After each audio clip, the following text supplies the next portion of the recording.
on our fourth lecture on discourse analysis. Our fourth, consecutive, successive lecture, and the year in which, we either hope we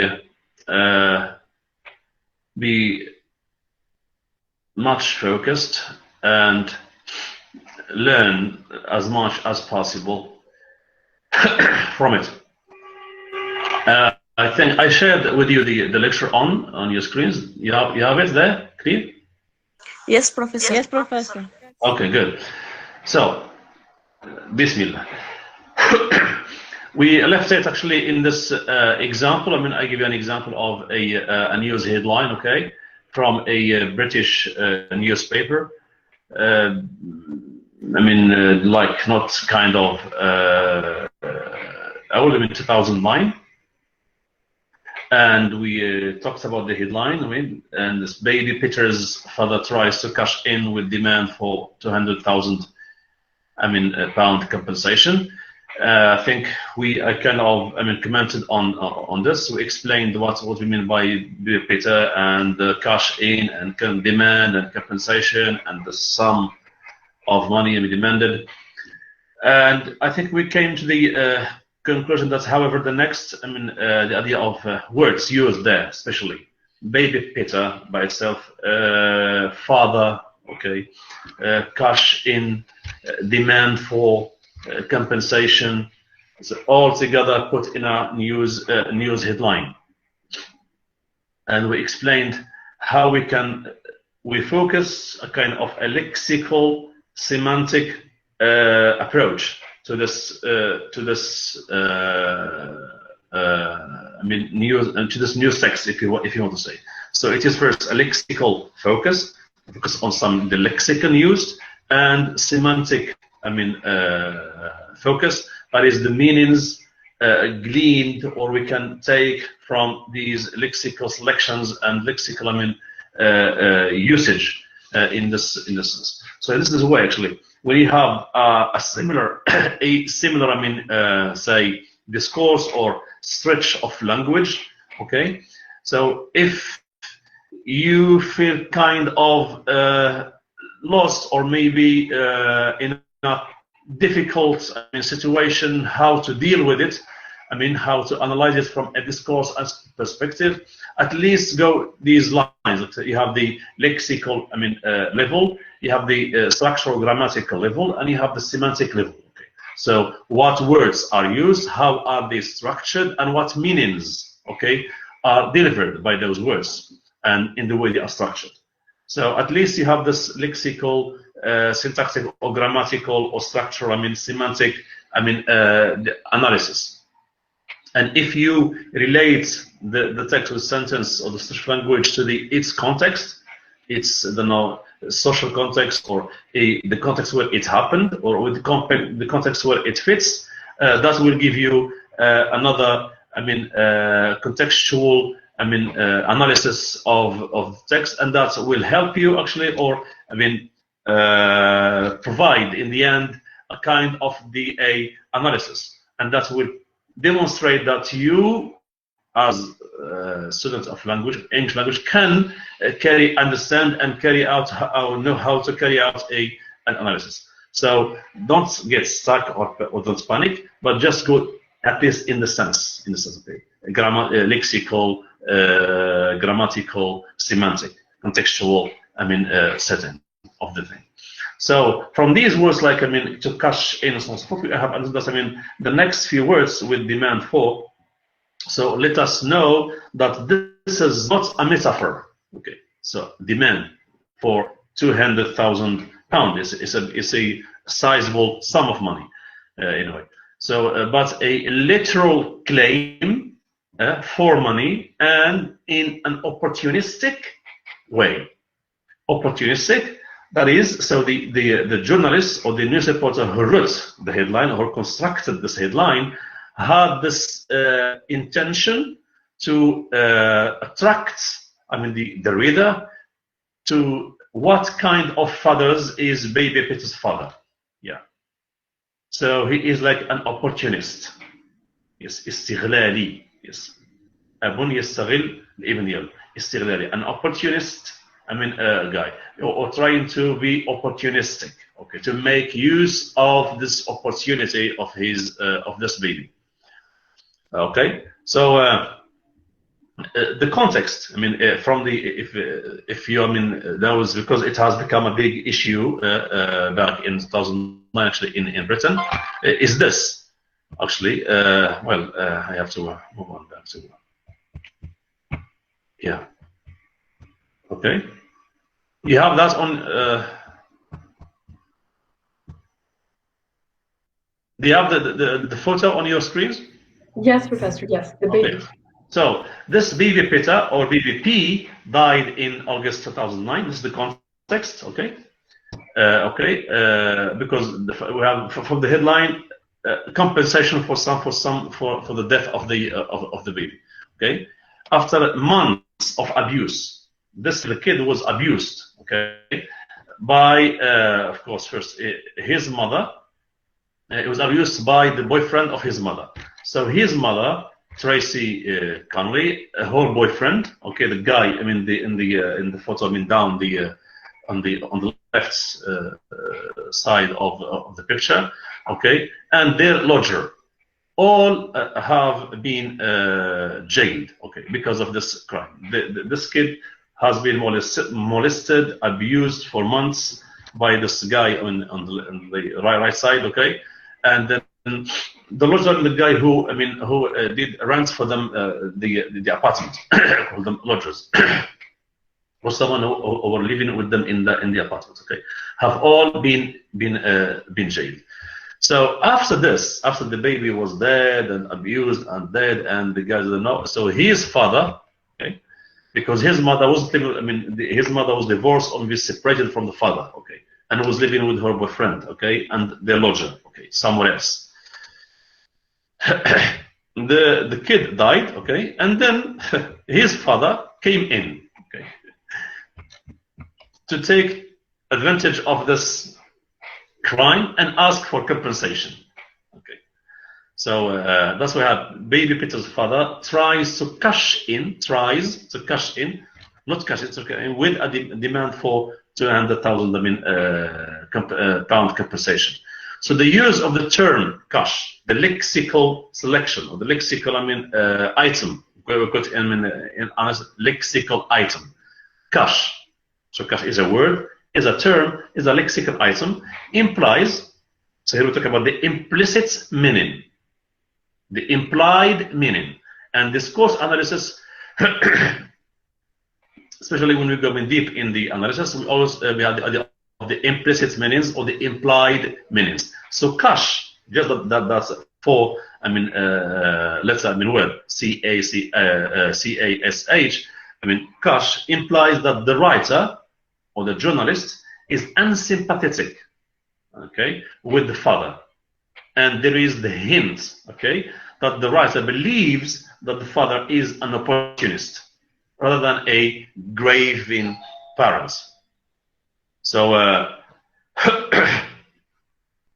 this very sole lexical item cash by itself implies to us, okay, what the intentions, or we'll talk later on about the intentional and the informational. Later on, just soon, in this lecture. So the intentional elements of the writer, okay, behind choosing the word cash in, okay, shows to us as readers that this writer, or this say discourse enunciator, that is not happy with the father. Has some sense of criticism, some sense of rejection of the father's behavior. Is unsympathetic, okay, with the father, and there is a hint, okay, in here that the father believes that this father is the writer believes that this father is an opportunist. So we have unsympathy, we have opportunism as implied meanings, taken or understood from that very short word cash in. Yes, cash in. Okay. So the father is not grieving parents. Okay, is not a grieving parent. the father is an opportunist. Yes, that is the idea. So this sentence ends with the word compensation. Okay, this might seem to contradict with the notion of cashing in. To cash in is a phrasal verb. Okay, as compensation is associated with genuine loss. When we ask for compensation, of course, when we have a genuine, a real, authentic loss of something, so you need to compensate for that kind of loss. But is the baby a real, genuine loss for the father? If he is a genuine loss, he would not ask for money. He would ask, I don't know, for something else. At least first he should not let down his son. Okay, without parenthood. Okay, so he forgot about his son completely. Okay. Till the day the son is dead, okay. After that, he came and asked for a money compensation. So there is a contradiction, and this contradiction is very important in the sentence. It gives us more meanings, okay, and it helps us to understand, okay, how to analyze this kind of sentences. So contradiction between cashing in and compensation. Of course, you cannot cash in and say compensate. Okay. Cash in means I want cash, very simply. Okay, and compensate is a kind of, it is a general, normal term we use in everyday life, and also it has legal, judiciary, notions.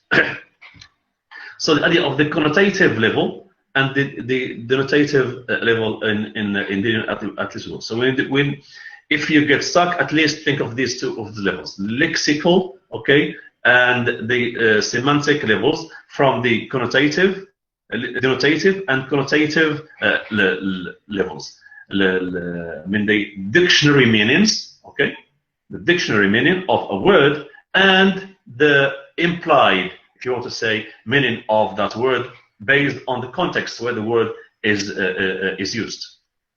Is that clear? Yes, Professor. Yes, Okay. Professor. Yes. Okay, fine. So, however, so the word is most likely being used to refer to the legal, as a prophecy required to receive such a payment. Finally, the word demand, okay, as a word, as a lexical item itself, is quite a forceful choice of word. So the writer did choose this word on purpose. So we had a purpose, choice, or selection of words. So discourse, be it spoken or be it written, words we choose or we select and to express different meanings or messages, of course, they are chosen on purpose. Yes, yeah. So the word demand, it has a forceful, load, if you want to say. So demand compensation, therefore, implies that the father believe that it is his right to ask for it. So I'm his father, and it's my right to ask for this compensation. Okay, he is my son. So demand. He is very sure of himself and very strongly adamant, okay, to ask for this sizable amount of money as a compensation for the abuse and the death of his son. So the father believes that he has this right, okay, but that he may receive some resistance. Yeah, the word demand gives us these two implied meanings. First, the father is kind of thinks it's his right to ask for the compensation. Second, he thinks or he thought that he may be rejected or he may be denied this right. Yeah. So he used the word demand. So forceful choice of word. Like if anyone, the court or anyone says no, you have no right to ask for this position, it's a demand. Okay, it's my right. So there is this idea of right, and at the same time a feeling of resistance from any part to deny him to get this compensation of the sizable sum of money. So here you see how words they become institutions, how words become meanings, how words become contexts, how words become stories, how words become narratives, how words become a whole process, okay, of meanings shared between the interactants manifest in a given discourse, like this written discourse, a short news headline, where you have the word demand, cash in, compensation, father, baby, all giving us a whole news narrative, a whole news story taken from reality, revealing to us, okay, the nature of the abuse and the death of this baby, okay, this crime, I mean, committed by the mother and her boyfriend and the lodger, okay, and the father who is away asking for the man responsible, and revealing to us what kind of social system the story has taken place in, okay. It's the British capitalist, say materialistic, okay, family values, I don't know, ridden society. So shattered family, but when it comes to money, then the father becomes a father. Okay, but he forgot to be or to perform the role of a father before the death of his son. It's only after that that he wants to show, I am his father, so we have to pay him for that. So that's it. These few words, cash in, demand, I don't know, compensation, reveals to you the whole story behind this very short written discourse. As a the political, ideological, social, societal, ethical system behind the whole thing. And this is how the lexical level and the semantic level lead us to the contextual, beyond language level. From language level to beyond the language level. From language to society at large. That is the idea. Is that clear? Yes, Professor. Okay. So that's why I mean, discourse analysis focuses on the text, but as it happens inside its context. Yes. And then you can, of course, if we have time, we can go, I mean, on talking and analyzing this very short news headline endlessly, if you want to take it into, for the perspective of the social system in the modern Britain today, for example, okay? And the family system in the modern Britain today, for example, okay? And the ethical human system in the modern Britain today, for example, and the political system in modern, and the legal system, and so on. Okay, and the financial, economic, class system inside, all of this.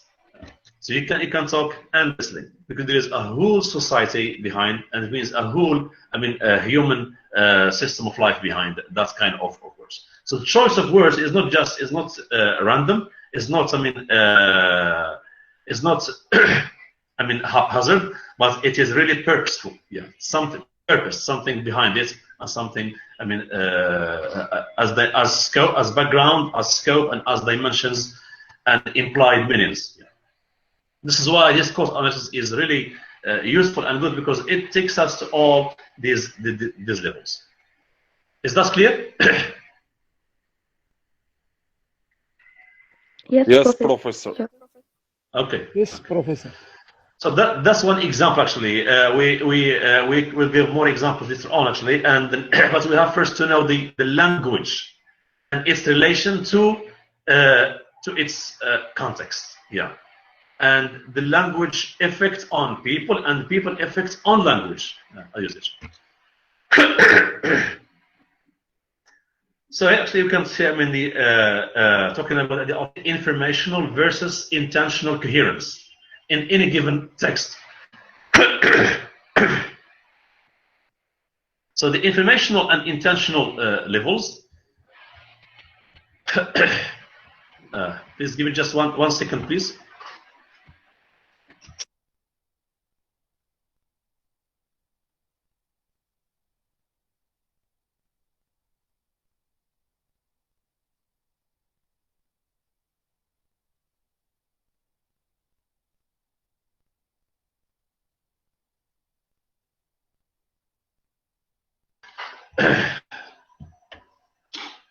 Okay.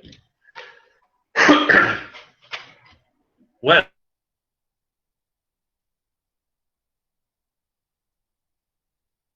you have here two words. the informational and the intentional levels of discourse analysis cannot be completely separated from each other, as we have just shown in this with this example. Yet, but they are, because they are interwoven, they are interrelated. What we want to inform and the intention we have behind our information, like this example, when he used the writer or the journalist used the word kash in the Manasam. So he wants to give a piece of information, but he has an intention behind that piece of information.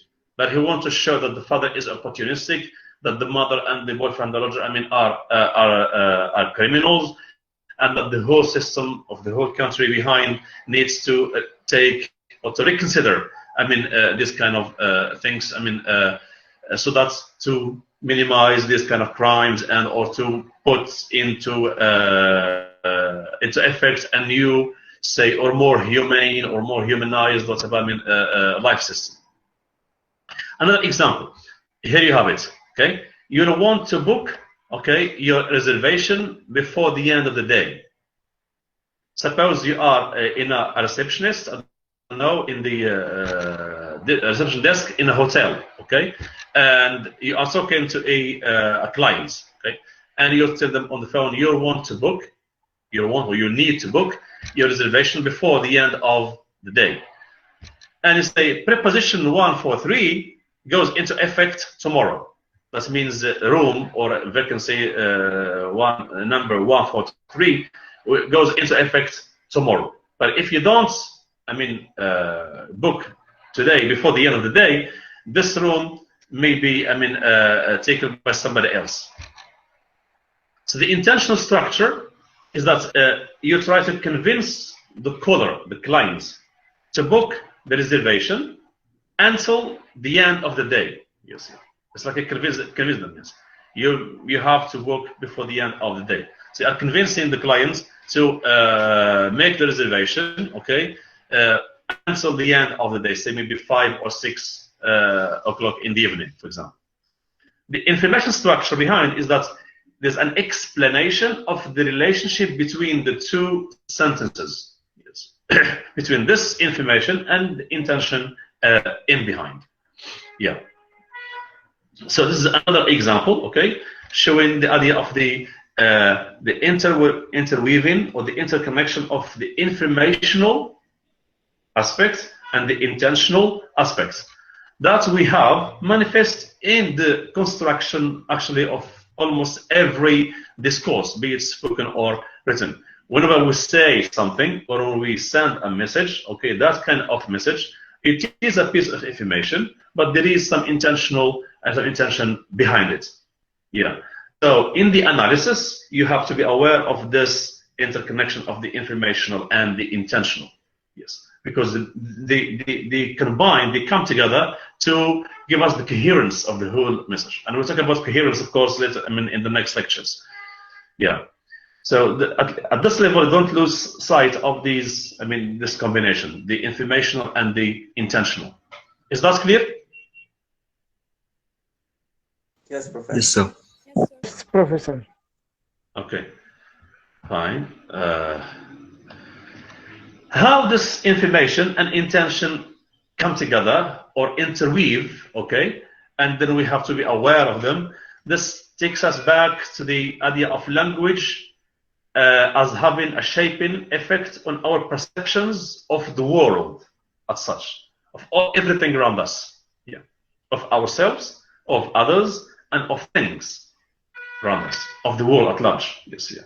So language has a shaping effect, and of course here, there are so many theories, okay, in linguistics talking about the idea of language and thought and the connection between them. Okay.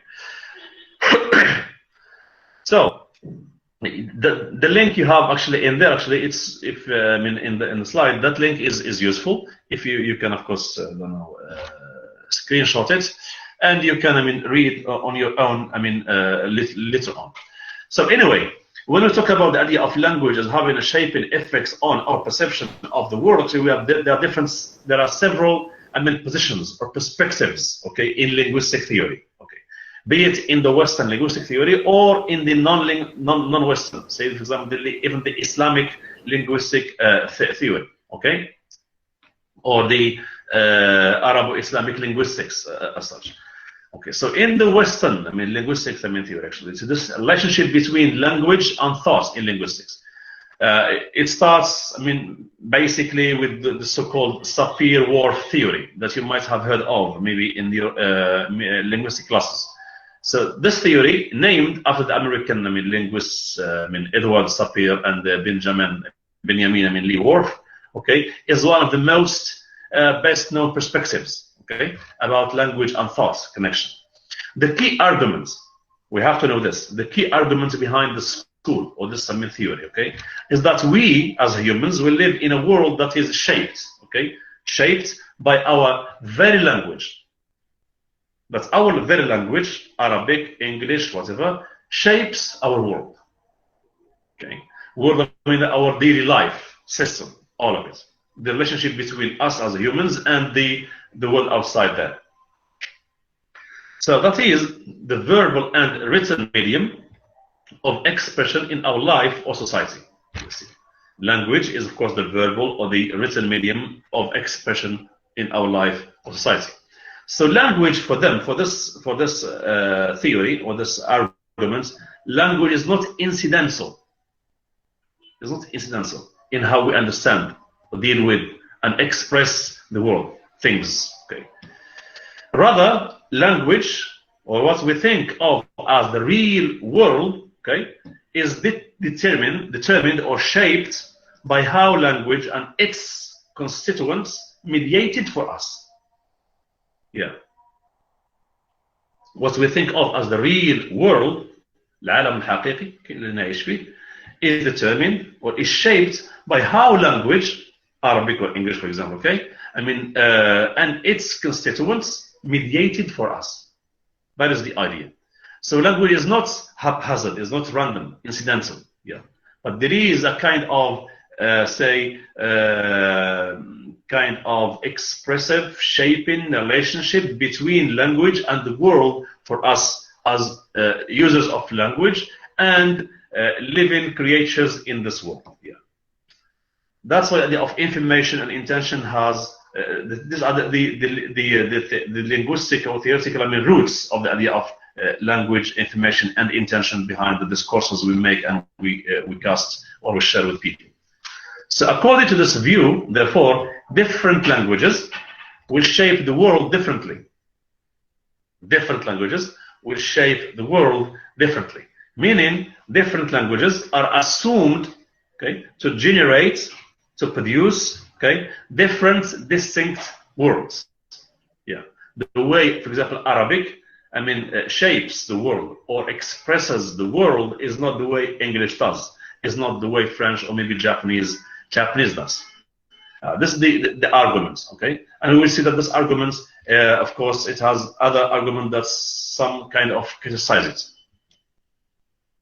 But this argument is very important. It's the beginning of our debate and discussion, okay, of how language gets manifest in expressing our ideas about the world to people. Yes.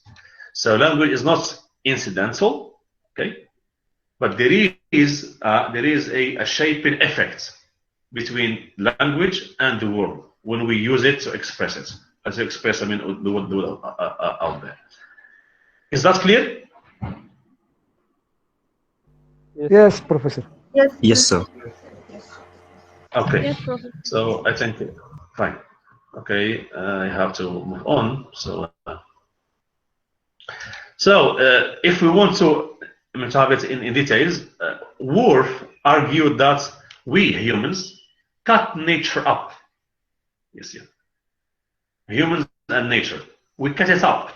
Way in a way as to organize it. That means we organize into concepts. We live in nature, in the world, and we conceive of it, we perceive of it, we think of it, we understand it, and then we organize it, or we organize that understanding of nature, of the world, into concepts, into words. Okay? And ascribe or give significances as we do. Okay? Largely because we are parties to an agreement to organize it in this way. So very simply, we try to represent, if you want to say it differently, to represent or to express the world, okay, into language. The word as action, the word as inaction, the word as feeling, the word as emotions, the word as thoughts, the word as messages, the word as visions, as views, as experience. So we represent our own experience of life or of the world into language by cutting it up, okay, and organizing it into words, into concepts, lexical items, and giving these lexical items or these, organization, significance, meaning. Yes, this is what happens at the very bottom of language. Yes. And I mentioned the Quranic example last time of Allah and Adam. وَعَلَّمْنَا آدَمَ الْأَسْمَاءَ كُلَّهَا أَنْبِئْهُمْ بِأَسْمَائِهِمْ فَلَمَّا أَنْبَأَهُمْ so أنبئهم. That is, Allah taught Adam how the names of things, at large, of things that are abstract, things that are concrete, like preparing him, okay, for his life after the fall from paradise. That you come to earth and then you need life, you need language to organize your life with your family members, with your children, with your wife, and with the context, with nature around you, and so on and so forth. So you need this language. So that's those tasmiyat, okay, and those namings were sent down with Adam to earth, then so that he can organize his life and his family life using language to give meaning to life. Yes, and otherwise we cannot communicate. Okay, we cannot experience life without this sense of use of language. And here, Sapir-Whorf have some sense of tangibility, some sense of truth in their theory. But you cut nature up and you organize into concepts and you ascribe significances, meanings, as we do. Okay. So it is an agreement that holds throughout our speech community, and is coded, okay, codified in the patterns of our language. That is, we use grammar, we use syntax, we use lexicon to speak and to communicate. Yes, we code our messages. Yes, when we when we order and organize them into words, okay, and into structures. Discourse analysis, linguistically speaking, takes charge of this. So the agreement is, of course, an implicit, okay, and an unstated one, but in terms are, but its terms are absolutely obligatory. Yes. So there's a kind of agreements, okay, going on, okay, between we as humans, language users, and the world there to express it to us and to others. Because any society, any speech community, any country, of course, any people, anywhere, they have agreed on the lexicon they have produced to express meanings. So, of course, Chomsky and others argue that this agreement is arbitrary. We'll see to it later on. So, the nature of this agreement, some say arbitrary, some say not, or some of this agreement is arbitrary, some is not arbitrary, and so on and so forth. Because of the different parts of speech involved in any language, the verbs, the nouns, the determinants, the adjective, the modifiers, the linking words, and all that kind of things. And Discourse, focuses on all of this. So we cannot talk at all except by subscribing to the organization and classification of data, okay, which the agreement decrees or imposes, if you want to say. This is what Whorf argues, and to some extent, part of this argument, holds true because it stems out of our real relationship between language and the world. So we have to be aware of this. We have to be aware of these things. If we speak another guy called Edmund Leach, for example, okay, he argued that the physical and social environment of a young child is perceived as a continuum, for example. for language. Okay, it does not contain any intrinsically, internally separate things. So the child, very simply, in the course, in due course, okay, I mean, since he is born up, then he becomes then 5, 6 years and so forth, is taught to impose upon this environment a kind of discriminating grid, which serves to distinguish the world as being composed of a large number of separate things, each labeled with with a name. And I think there is a kind of intersection actually at this level, okay, between what we call the idea of علم أدب أسماء كلها and this kind of view. There is some sense of intersection even.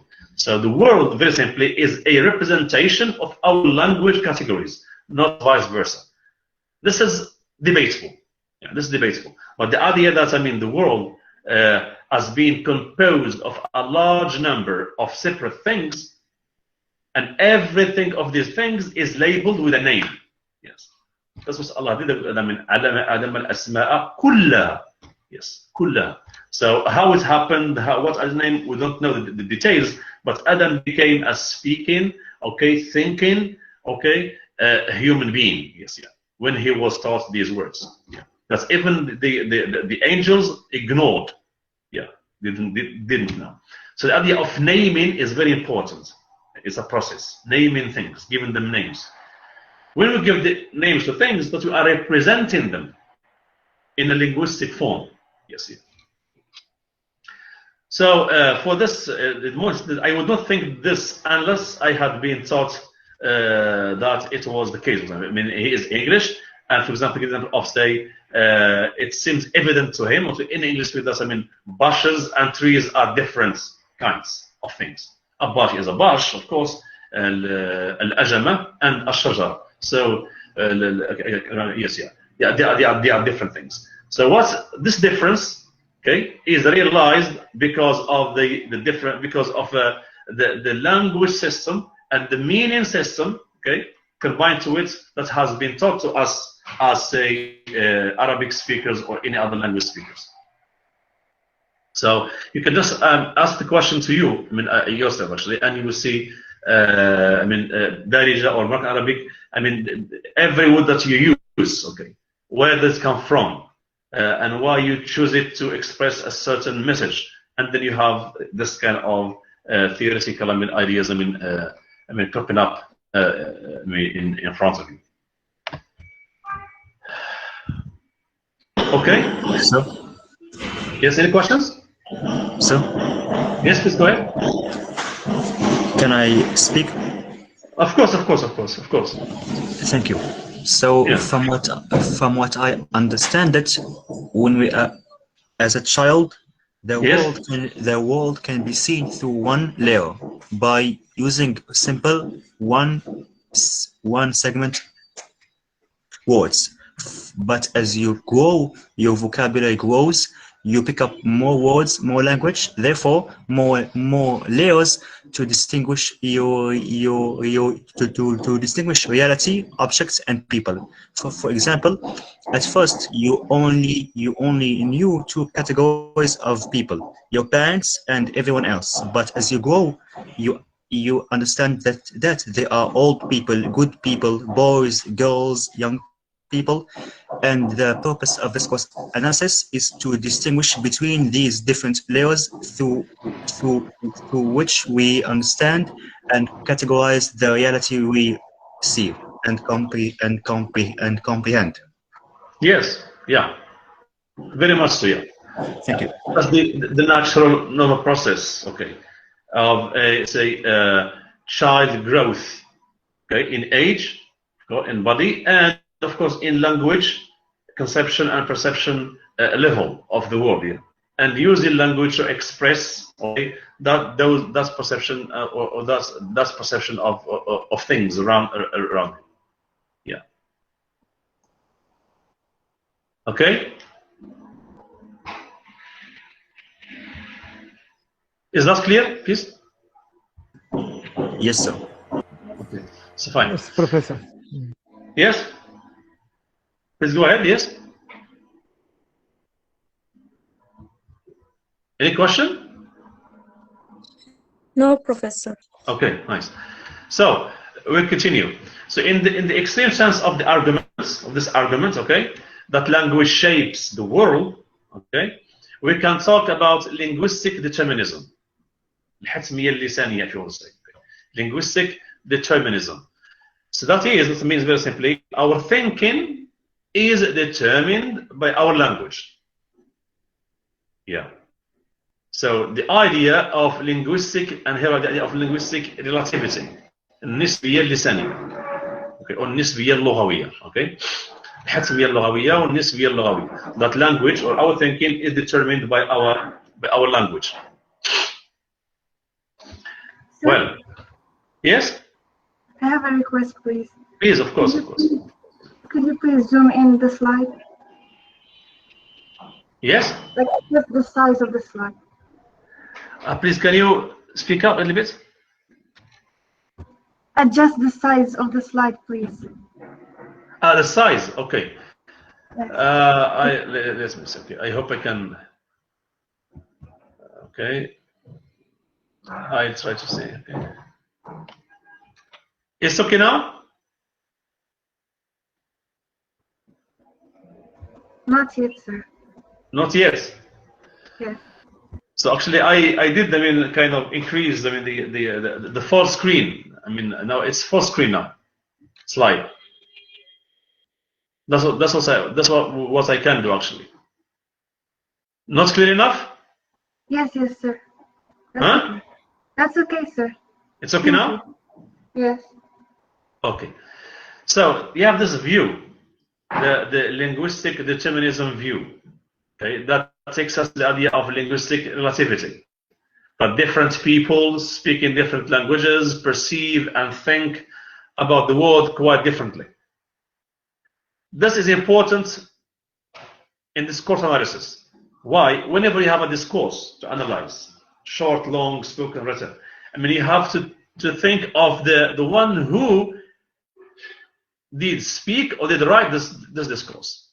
Because different people or different discourse constructors, okay, speak or different perceive and think differently. So different speakers, that is different thoughts, different opinions. That's the idea. Yeah, you find like two teachers, for example, okay, teaching the same thing, but they are two teachers, they are two people. So the way they conceive of things and the way they understand things are different. So you have to take into account this idea of difference, okay, and how it is important in discourse analysis. Yeah, very simply, you have to focus, if possible, on the person who did produce a given discourse. Yes, yeah. صاحب الخطاب. Yes. التركيز على صاحب الخطاب. كان الخطاب شفهي أو الخطاب مكتوب. صاحب الخطاب, the discourse initiator. Yes. Yeah, that determines the linguistic analysis. Yeah, because the idea of perception and understanding differ from one person to another. To some, of course, to different degrees. Yeah. So this view is seen only few linguists accept it because it's quite strong. Why? Because our thinking is determined by our language. It's very debatable. Yes. Yeah. Not only our language determines our thinking. Yeah. Yeah. That's why this is a dialectical, problematic perspective in linguistics. Yeah, the idea of linguistic determinism. Yeah. Many linguists, other linguists, argue that the kind of language we use, the type of language we use, and how we use it influence rather than determine how we see the world out there. So, very simply, these linguists, they talk about the influential, okay, elements in language use, but not the deterministic. Yeah, but language, very simply, does determine, but language impacts or influences. And this view, actually, that language influences rather than determines our thoughts, it's it's more acceptable, okay, among so many linguists, okay. Be them Westerns or be them, I mean, non-Westerns. Yes, yeah. Yeah. But because even myself, I feel like I feel closer to the idea that language influences my the way I see and express the world than the language determines. Yeah, that's it. Because as a human species, as a human being, as speaking species, we have also power over language. Yes, yeah. When we talk about language proficiency, language mastery, language control, language command, that is how much a person has control over a language. Yes, yeah. How much you are very proficient, okay, and powerful in using language. In that sense, you exercise some sense of power over language. And of course, language also does exercise some sense of power over us.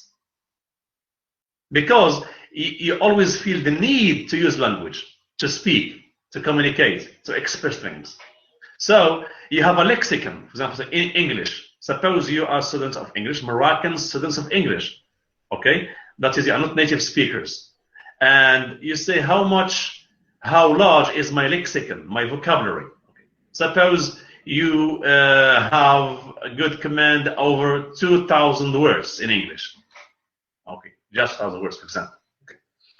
While English as a language, it counts up to 600,000 words, or maybe more, almost half a million words. Okay, in the whole language, half a million. Out of this half a million words, just you have command over 2,000. Okay, so your control of this language is not really strong enough. And therefore, your expression of the world through these 2,000 words may not be a strong expression, or representation of the world. Yeah. And therefore, your lexical, selections will be limited, okay, and won't be enough to play with language or deal with language in a kind of, say, masterful manner. And therefore you have to limit yourself to the lexical items that you know and to the chances those lexical items give you to express things. But suppose you have a good command over, say, 100,000 words, then your large vocabulary, large lexicon, and you master those words, you know their meanings, their uses, and so on and so forth. So you can have a command on shaping, expressing, first perceiving, and shaping and expressing ideas, be them abstract or concrete. So in this sense, language can have an influence in terms of lexicon and vocabulary, let alone semantics of words, okay, and stylistics, in using language, or aesthetics of using language, the other, higher levels. So the more you are proficient at the lexical level, at the semantic level, at the stylistic level, at the aesthetic level, at the rhetorical level, okay, at the contextual pragmatic level, the more you are, proficient at those levels, the more, of course, you will have yourself a shaping effect on language itself and on your thoughts, and of course on the world outside there. Yes, yeah.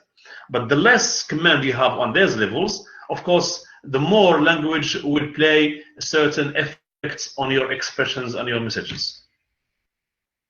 Did you get that idea?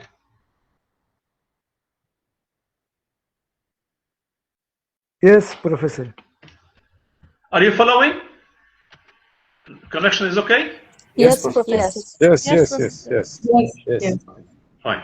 So these linguists, they argue that there is a two-way process of impact.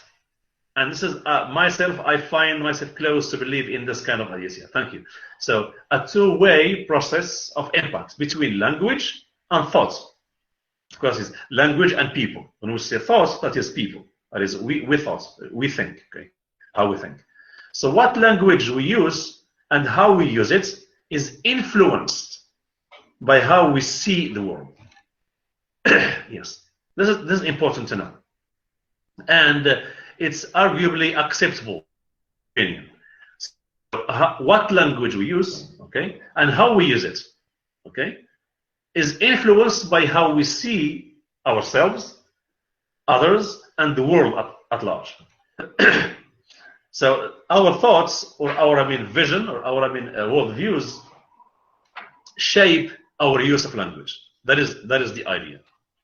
Yes, that's why a very brilliant person, very intelligent person, clever person, a very big mind, okay, person, okay, and has a very good mastery of language, okay. The way he sees things, of course, is different from, say, a dumb person, someone with a very, say, modest mental, intellectual capacities. Yes.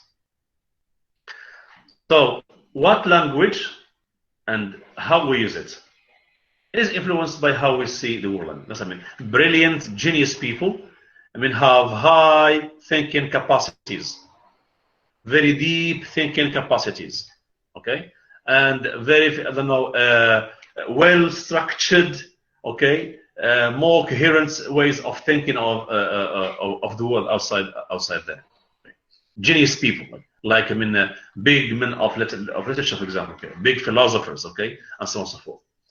So their minds, linguistic and intellectual, mindset is too brilliant, too genuine, or too genius that they differ from others when they in the way they see things and the way they express things.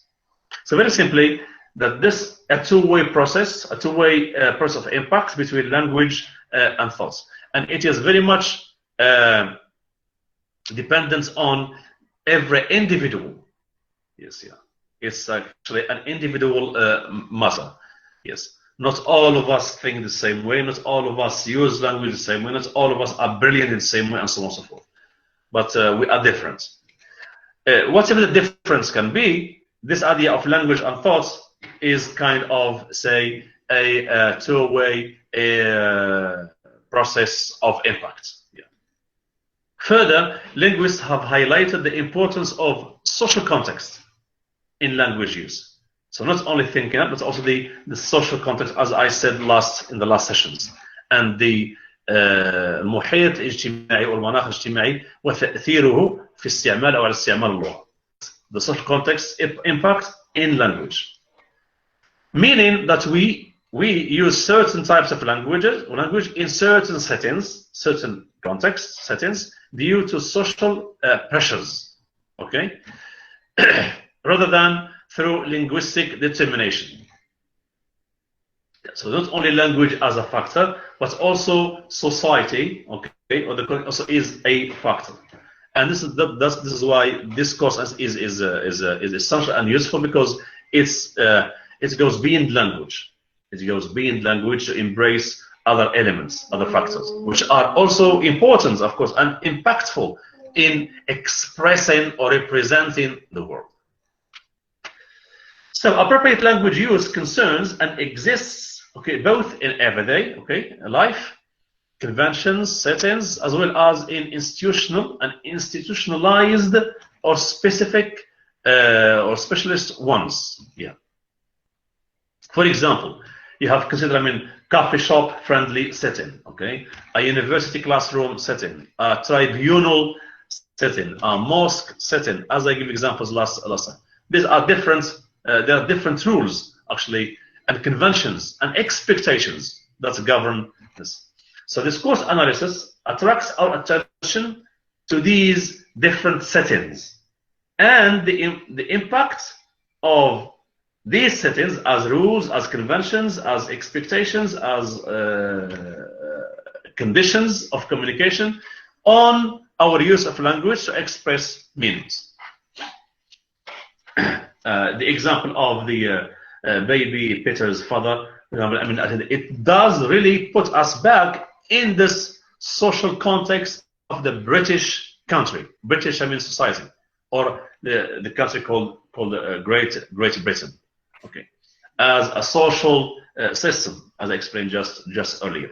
Just those very few words: cash in, demand, compensation, 2000, and so on and so forth. Okay, they reflect to us that language is not only words, mere words, but language also are meanings, and language are also, I mean, institutions behind that language.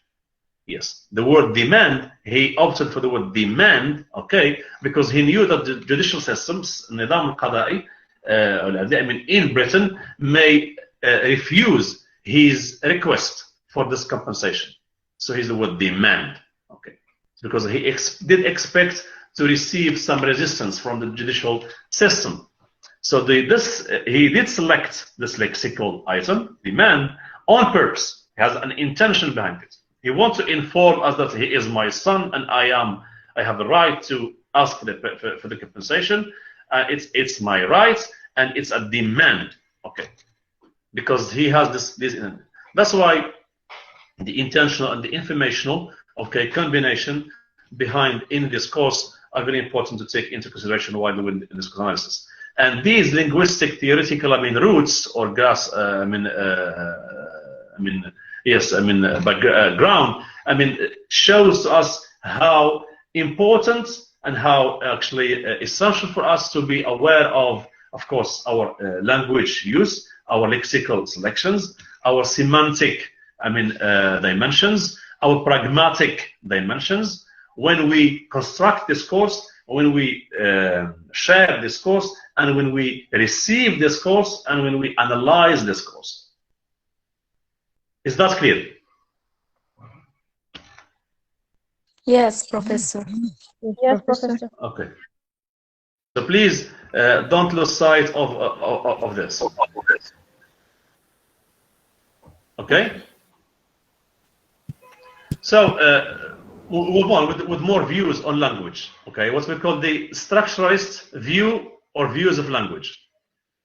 What structuralism, okay, البنيوية والمذهب البنيوي, okay, في التنظير اللغة وتحليل اللغة واشتغال اللغة, okay, thinks of language, of course, in connection to the representation of the world, or to communication, or human communication, you can see, if we speak very simply, because language is there to represent things. Yes, that's the idea, to express things, to communicate, very simply, if we speak very simply.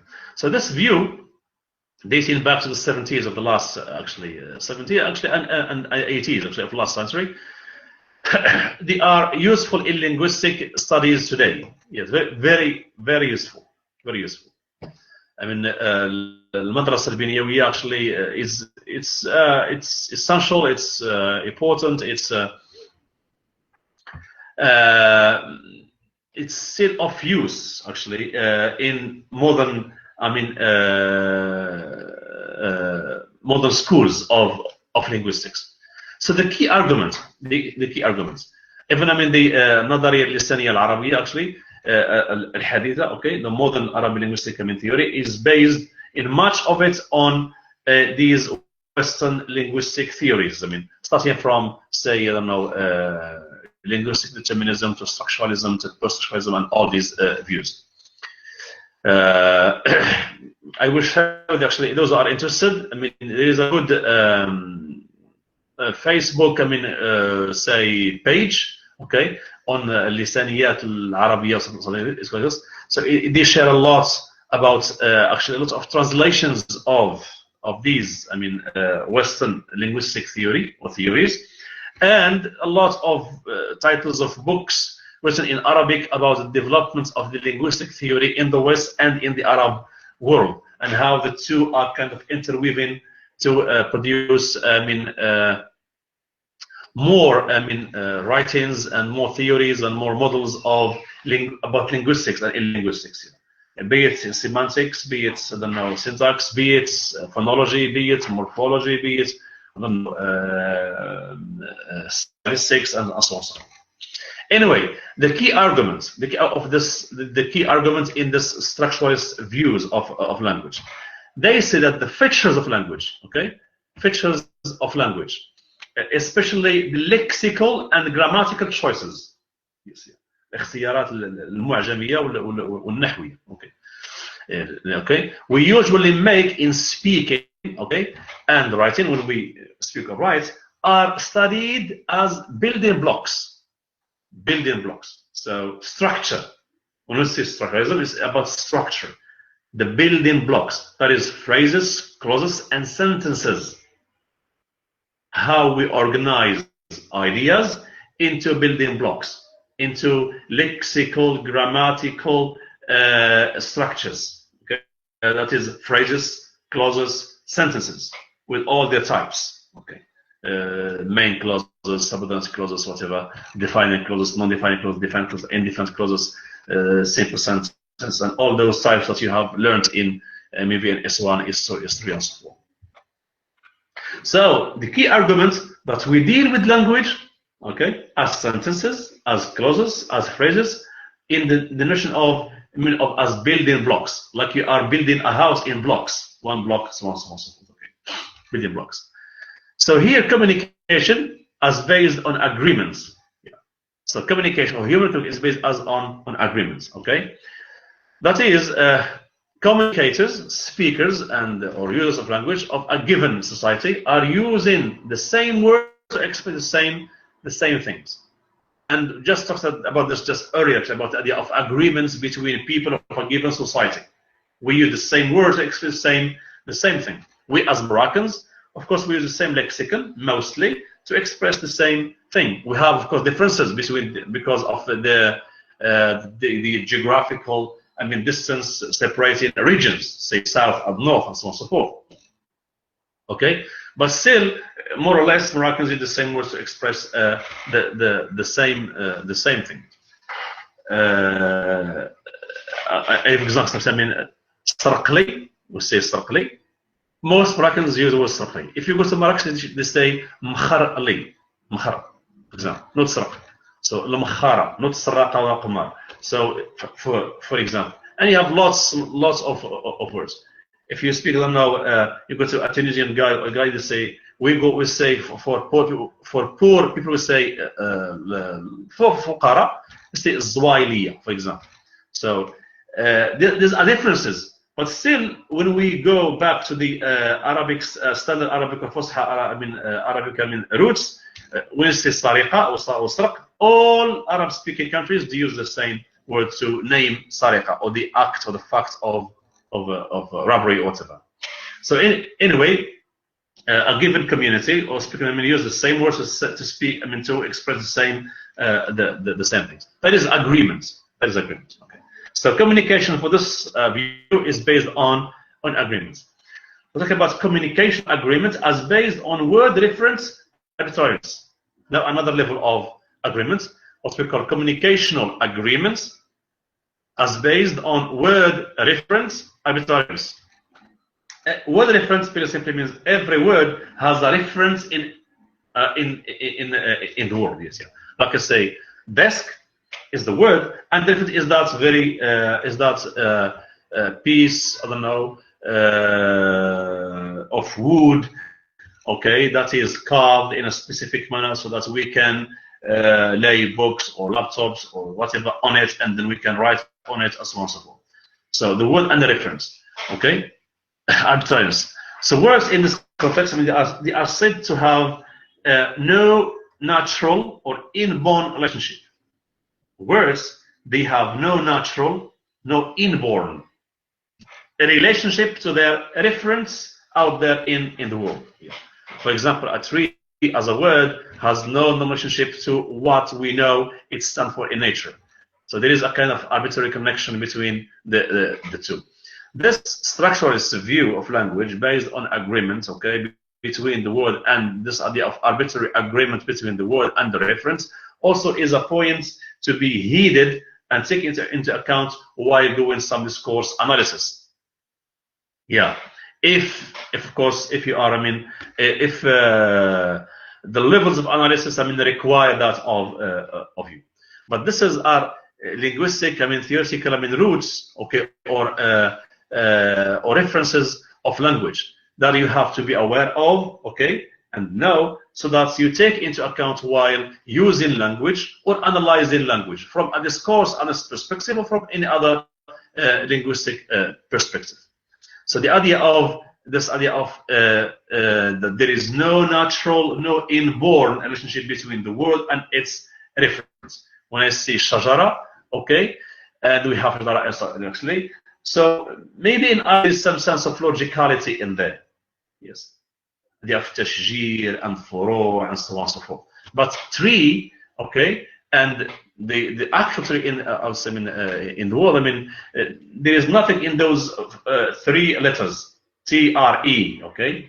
I mean, that says that this actual tree should be called in this name. So there is a kind of no logical relationship between the two, but it's only a kind of agreements between the say English people at a certain point of time back in history. The agreed to call trees trees. That is the idea. Is that clear? Yes, Professor. Yes, Professor. Professor. Okay. So, in the structural model of communication or of linguistics, language is seen as a kind of code whose parts are therefore relational rather than referential. So, the relationship between words or language as a whole is a kind of code. Is a code made up of different parts. Okay. And these parts, they are relational more than referential. Yes, yeah. Based on the relationship connecting them more than on the reference connecting them.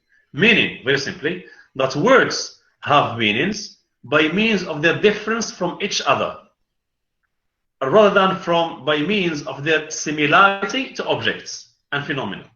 Hence, the arbitrariness of language or of content. So, different words have meanings by means of their difference from each other. A word, a tree and a desk, for example, tree and desk, they are different words, and they have different meanings. This difference, okay,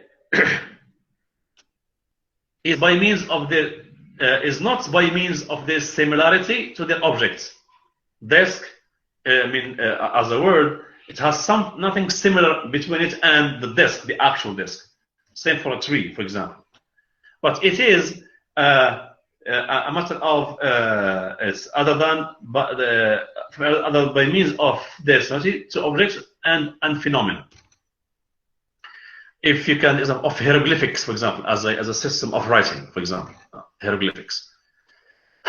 That's an example. I mean, it's a kind of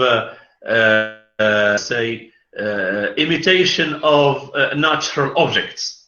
Yeah, like in kanji, for example, in Chinese or Japanese language, use kanji. So kanji, it's a kind of imitation of the actual objects in the world, trees, I don't know, people, whatever, and the abstract ideas, how they think of them. So it's a kind of epigrams, kind of paintings. Yeah. Not like in Arabic, you have letters, okay? Nothing in them is similar to the words they refer to. But if you say, for example, I don't know the word, I don't know, can give you, for example, in Japanese, okay? That's example. Okay, what is that? Okay. No. Unfortunately, I can't even know. Okay. I want to write a few words actually, but okay, wait. Yeah.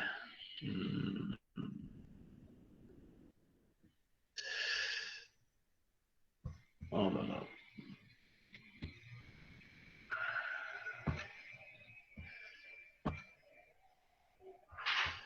Okay.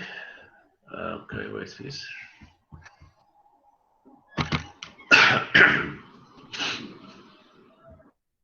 I hope it works now. Yeah, it doesn't anyway. Sorry. maybe for some other time. Okay. Yeah. Well, I said, I mean, if we take for example, the kanji example, for example, the word tree in Japanese is ki. Okay, ki. Ki is sajara. Okay. So you have like they paint something like a tree. I mean, a vertical line, then a horizontal line, and then two oblique lines like this. One like this, and two like this. So it's three for them, and it goes ki, for example. So that painting, that epigram, is somewhat similar, an imitation of the real tree in outside there in the world. But the pronunciation or the sound, of course, is kind of arbitrary, ki, and that's it. But in Arabic, you have shajara, sheen, jim, ra, ta, marbota. Okay, nothing in those. I mean, is an imitation or an actual imitation of the actual tree. So it is not. It is relational, not referential. I mean, if you want to say. It is arbitrary. Yes. Sorry. It is arbitrary. There is no relationship between. Yeah, the it word. is of arbitrary. Yes, yeah. Arbitrary relationship between the word and the reference. But here we have moved to something the relational and the referential. Yes. المرجعي والعلائقي. Yes. In a given language. Yes, yeah. So marja' is something and alaqa is something. Yes, alaqa is what we build, okay, between a word and its reference. And the reference is that you refer a word or a meaning to its reference inside the word outside there.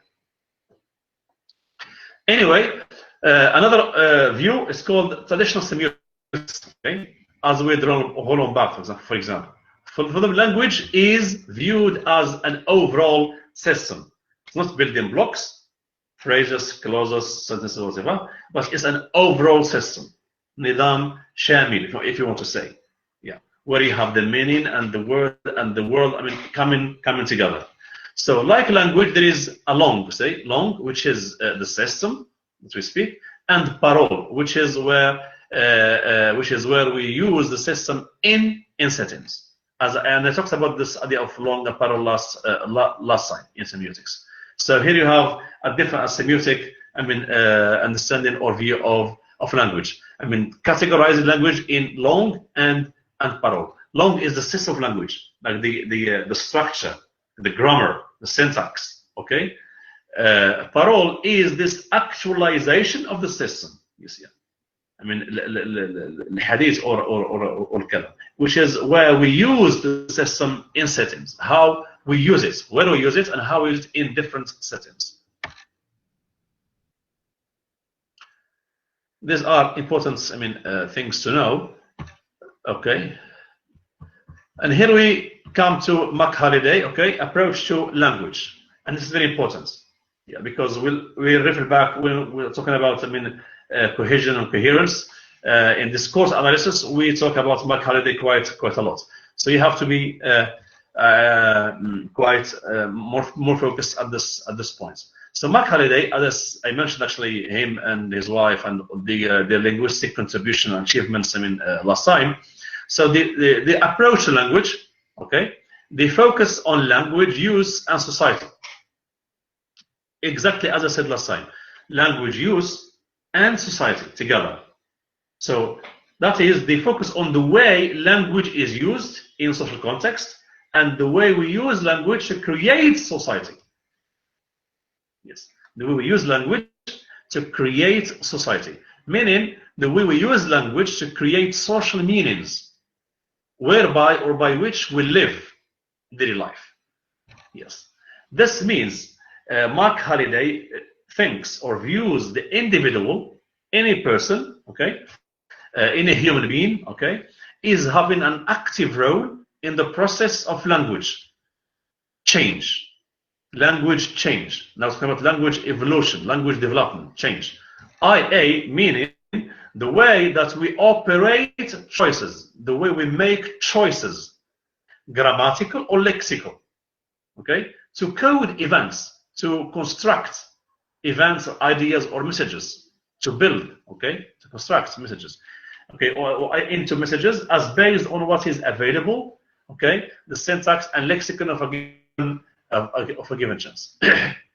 So very simply, he means the lexical, the grammatical and lexical choices we make as human beings, okay, in a given language to create meanings. And those meanings, actually, they become messages, and they create a social system for us as ideas, as institutions. Yeah. So he viewed these choices, I mean these lexical and grammatical choices of language to create social meanings that whereby we live in a given society, okay? He views them as ideologically important. Yeah. Meaning that there is an ideological, okay, background, if you want to say, okay, behind these lexical choices or grammatical choices. And I give the example of, I mean, that's example, I mean, for the babysitter's father, okay, cash in with a demand, blah, blah, blah, so forth. So there is a big ideological, ideological, background to that. Yeah. And I said, we can talk endlessly about the whole British social, political, ideological system behind that very news headline, that news that's written, that piece of written discourse. So, and this is why importance, DA is important, because there is an ideological reason, if you want to say, behind our choices or our grammatical and lexical, choices. For example, terms used to describe people and their actions, activities. I give examples. For example, women, okay, women as wives and mothers. Quite often in the press, but men are not described as often as husbands and fathers. You see, if you read English British press newspapers, so women are often, referred to as wives and mothers. Okay, let me first add this guy. Came late. Okay, now. Okay. Fine. Quite often they are described as wives or mothers. But men are not described as often as husbands and fathers. So why a British, for example, soldier is described as a father and husband? Why the enemy soldier is not? Do you take this example? Understand?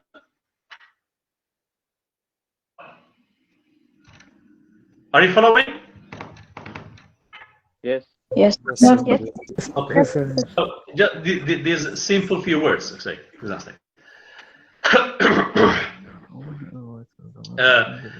British soldier, okay, military man, okay, is described as a father and a husband. Okay, why the enemy soldier is not? For holiday, language can be used, therefore, not just to represent the world, but to constitute the world. Yes. اللغة تستعمل ليس فقط لمحاكاة العالم، بل لبناء العالم. You understand what I want to say? So since language shapes and maintains a society's ideology, it can also serve to create, maintain, and legitimize certain kinds of social practices. Yes. So for example, when you say you name the Moroccan soldier as a father, as a husband, so you give him this familial and social function that if he dies, and he was a father of kids. So you feel like some emotions, okay, and some grief for that soldiers who died in war, for example, okay, and we refer to him as a father and husband. But when the enemy soldier is dead, which is qatil, don't know, faqid maybe, or a soldier, you don't treat him as a father and a husband. So you destitute him from this fatherhood and husbandry, yes, which are social functions. And the way use language, this way language is used, it's that there is some sense of ideology behind that. You are being nationalistic, or you are being to, I don't know, yes, or patriotic, okay, sense of patriotism, okay, sense of nationalism, and sense of some sense of say racial or racialist or racist or racism. I mean, in using language. When you talk about your own country, your own soldiers, and if they die or they get injured, you refer them as fathers and husbands and so on and so forth. But when you talk about soldiers of the enemy country, you don't refer them as husbands and fathers and so on and so forth, as this is clear in British. That's why he takes these examples to refer language or to relate language to the context, okay, and the ideology behind the context. السياق والأيديولوجيا التي من وراء السياق. Yes. So there is a whole political, ideological system behind language use. That's why he said that language can be used, therefore, not just to represent the world as it is. For example, say a soldier is a soldier. I mean, be him British or Moroccan, whatever. But when you say you refer to him in if he is your own countryman as father and husband, and you start to emotionalize, dramatize things, okay, to broadcast or to foreground the familial and social, I mean, ties and sympathies, okay, you have to do the same for the enemy soldier. Yes, yeah. Not like if you took the Israeli-Palestinian, I don't know, for example, cause, okay. So if you listen to Israeli media, they always talk about those Palestinians when they did as criminals, as terrorists, as troublemakers, and so on and so forth. Okay, but when they talk about the Israeli soldiers, okay, if someone gets shot, whatever, okay, as a father and a husband, and they start to emotionalize the whole story, and they relate him to his family and to his kids, and they make of it a story and the emotionality and so on and so forth. So these are the lexical choices, okay, and of course grammatical choices, which are ideologically and politically motivated. Yes, they are motivated politically and ideologically. And so language, and that's why it has a shaping effect on our perceptions. Yes, because it is politically, ideologically motivated in certain cases, of course. Yeah. So since language shapes and maintains a society's ideology or ideologies, it can also serve to create, maintain, consolidate, or legitimize certain acts or certain social practices. Okay? You have the example of, for example, globalization is causing the credit crunch. Yeah. So it has a process as representing a thing. Globalization is causing the credit crunch, as though globalization is a person, okay, or is a process, and it is to blame for this credit crunch.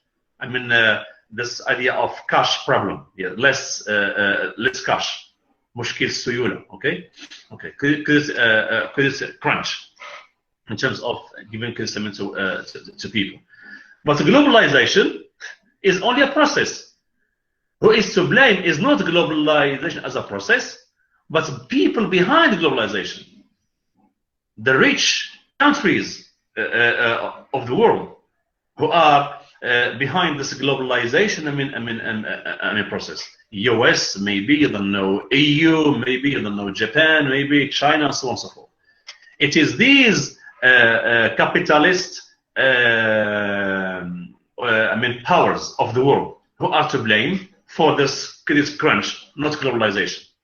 So when you say globalization is causing this crunch, it's like we are, setting US, I don't know, or EU or any other capitalist power in the world free from their, role and from their, contribution to this crunch.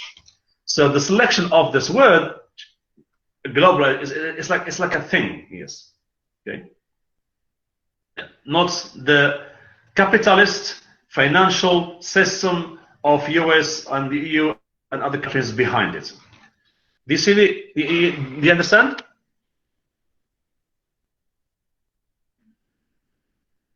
Yes, Do you got that? Yeah, yes, Professor. Okay.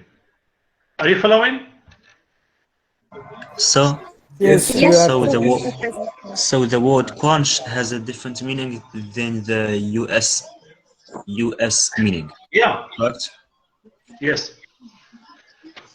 Yeah, it starts with the Bloomberg. Actually, I mean, okay, if you go back to 2000, I don't know, that big 2002, 3, 4, and when they are that kind of this crunch in there. So they blame it on globalization, okay, rather than on those on the capital holders of the country. I mean, the rich people of the country, if you want to say. I mean, the big banks, the big mega companies who own the biggest capitals and who run the most of the money, about 80% of the whole country money, I mean, is in their hands and running it. Okay, so it's their capitalist, if you want to say, banking system, if you want, who is to blame, not globalization as such, as a thing. And globalization has been managed by these people, actually, yeah, and has been run by these people who want to make profits and more profits and more profits and more profits without taking into consideration the needs of the poor, the needs of the employed, the needs of the low classes, and so on and so forth. So this crunch is not because of globalization as such, but because of the people behind this system of globalization. That is the idea. So the one who wrote this short written discourse, he wants like to vindicate, okay, to set free, I mean, the real, I mean, causes of the crunch, and blame it or squeeze it into globalization.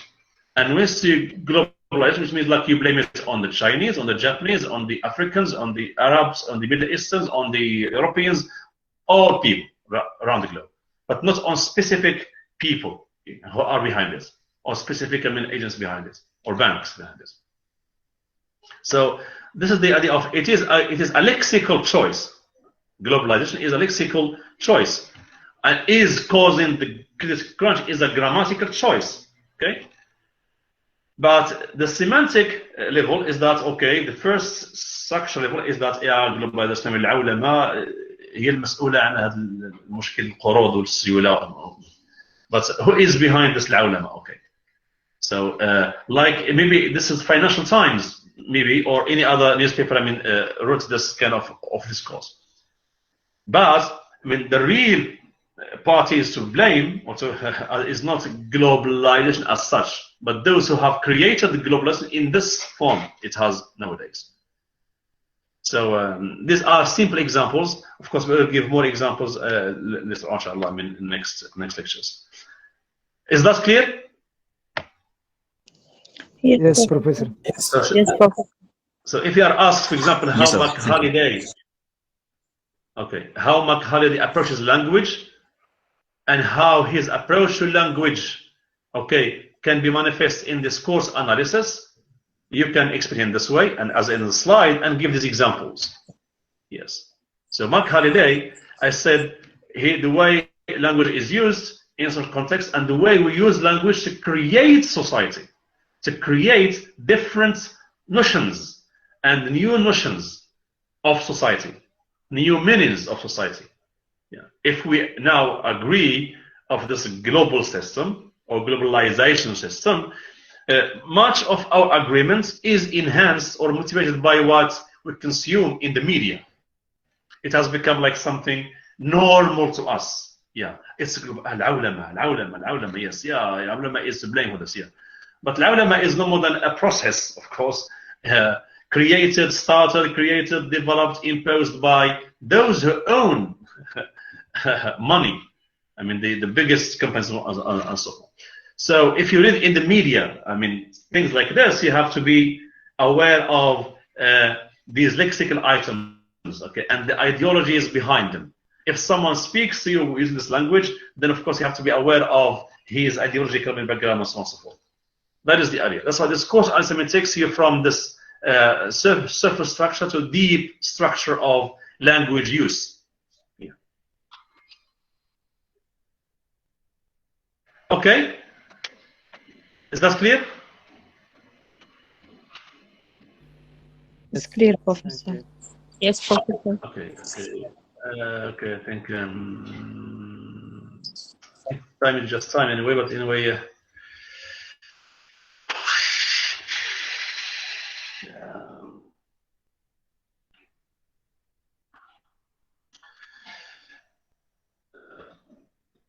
Okay. Okay. So anyway, next time we talk more. I mean, just actually. It's time. It's just time actually.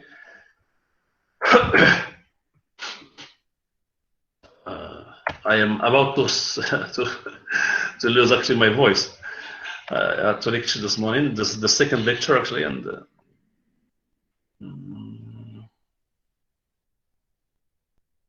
yeah, this is for next time. We'll talk about conversational analysis next time. Yes, let's go.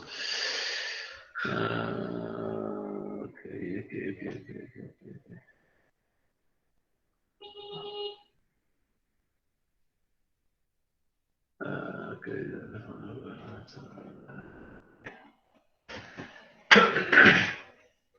Okay, do you have any questions for today? Any questions? Of course, we'll come next time with more, actually. No, It is clear, Professor. Thank you. Okay. So, yes? how exactly does language and shaping our perception of the world connects with discourse analysis? Yeah, I mean, the last slide, I mean, explains that. The last slide, I mean, this Mark Halliday thing is that explains actually. Yes, yeah. I mean, the Mark Halliday thinks that I mean, the language or the way language is used, okay, in a given social context, whatever social context, okay, and the way we use language, okay, goes beyond language use, okay, as goes beyond the way language, I mean, shapes our perceptions, okay, our perception, our understanding, and our use of language to create new meanings and to create even societies or institutions or ideologies. So, I mean, he views the individual as having an active role in the process of language change. So, language affects us, impacts us in the way it does affect our perceptions and thinking. And at the same time, we as humans, we have a role, of course, in the process of language change or language use. Yeah. And I give the examples of from the British media. I mean, women, wives as mothers, husbands, often men are quite often husbands and fathers, and the example of globalization and so on and so forth. So every lexical item that we choose to say something, of course, we don't choose it just like this, but we choose it because we believe that this lexical item, this word, will help us or enable us to express a specific meaning and deliver a specific message. So that very selection or that very choice, of course, is operated based on how we know language and use language, and on the other hand, how we know the world and want to express the world. In that sense, the language available to us, okay, the words we use every time, have some sense of impact on us, Yeah. Because, and yeah, I mean, those very words, whatever word, okay, globalization, or then father or mother, or then what desk or tree, whatever word, or happy or sad, or any kind of word, it's available, made available to us by the very communication system that we have, say Darija or Moroccan Arabic or Fusha or English. It has this shaping effect on us, because it still has, if you want to say tree, you have to use this word TREE to express to me tree. You can't use something, I mean, you come with another word. If you come with another word, I mean, people won't understand you. So you use words that people will understand. Yes, like now I'm using words that you understand, to understand my messages that I am casting to you about discourse analysis. These lexical grammatical choices are not taken for granted. Of course, they are operated to express specific meanings, messages, and not as innocent as language it may seem to you, but also my ideologies, my religion, my identity, my thinking system, my cultural values, my value system, all are behind my choices of language. Yes. So not only language as words, but also language as a life system. That's why semiotics thinks of it as an overall system. And I like the semiotic thing. An overall system, not only building blocks as we have in structuralism, phrases, code, and so on and so forth. Of course, we use the building blocks, we use structure, but there is the semiotic end behind language. The signs, the symbols that we want to share or communicate to people through using language. In that sense, the shaping effect of language have a shaping effect on our perceptions, and at the same time, that relates to how we analyze these perceptions, linguistic and thought perceptions of things.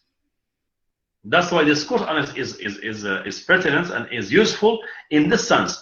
As we say, Maghadi viewed these choices as ideologically important. I mean, these lexical choices, اختيارات المصطلحات, okay, or اختيار الكلمات, okay, is ideologically important. Yes, and this ideological importance, what makes discourse analysis also important.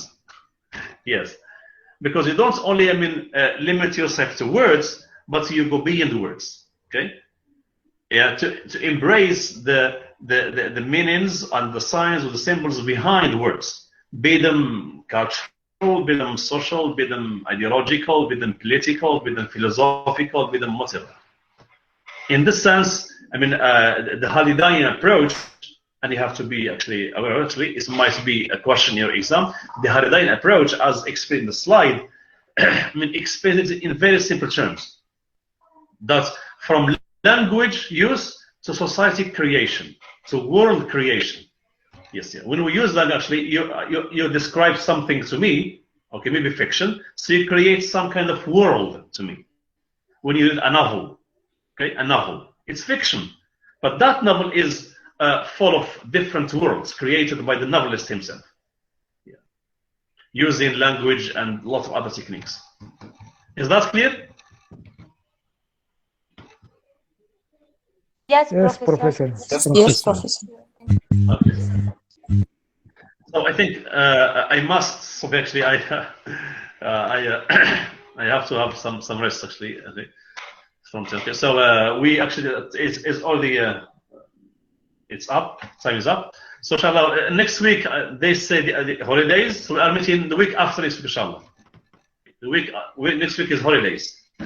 So we are meeting the week after, and then with more on discourse analysis and conversation analysis, linguistically and also being the linguistics. If no questions, I stop it here today and wish you a good day, inshallah. And Thank you, Professor. Thank you, Professor. Thank you. Thank you, Professor. Thank you, Professor. Thank you, Professor. Thank you.